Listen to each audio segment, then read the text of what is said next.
لەناو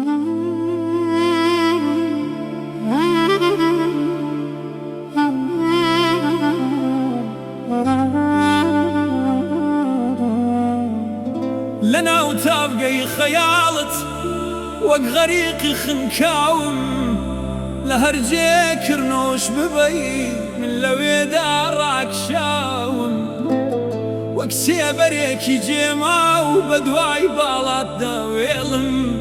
بوونی تۆ گەشت دنیامە بۆ ئەو دڵە دۆڕاوم.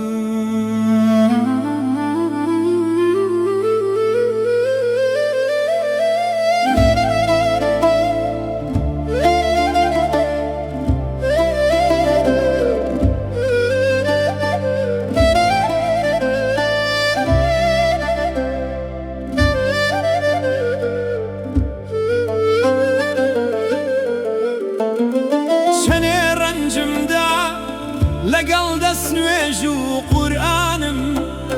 چەند شەو پاڕامەوە لە یەزدان بۆ عەفووی تاوانم چەند ڕەمەزانم گرت بۆ شەفاعەتی ئیمانم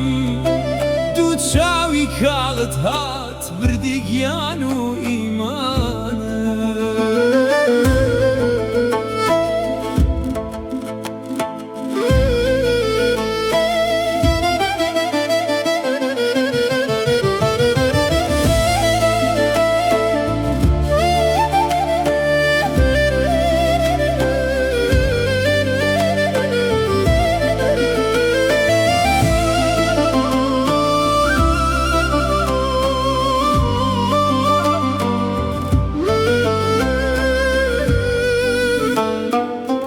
لەناو بێشکەی باوەشت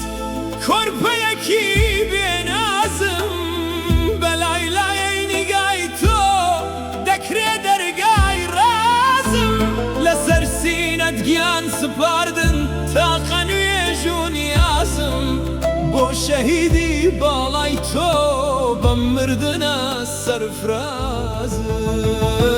شاوی کاڵی پرفیتنەت وێرانیان کردم حاڵم بە چرکەیەک فەوتاندیان ڕەنجی 50 ساڵم بەهەشتم بە نیگات گۆڕی بۆ تاقەیەک خەندەی تۆ ئەی قوڕوە سەر خۆم و ئەم دڵە بێ شەهباڵم.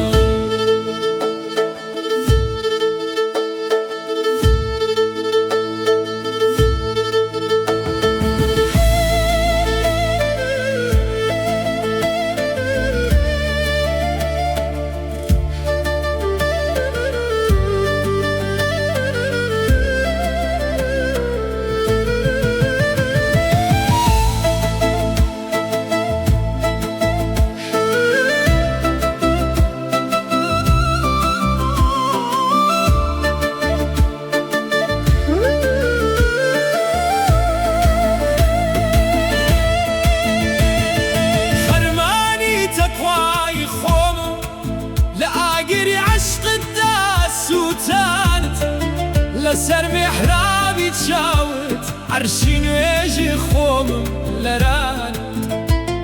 بە یەک چرکەی نیگات قیامەتێکت بەرپا کرد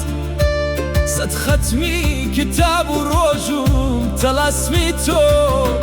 تێکی شکاند.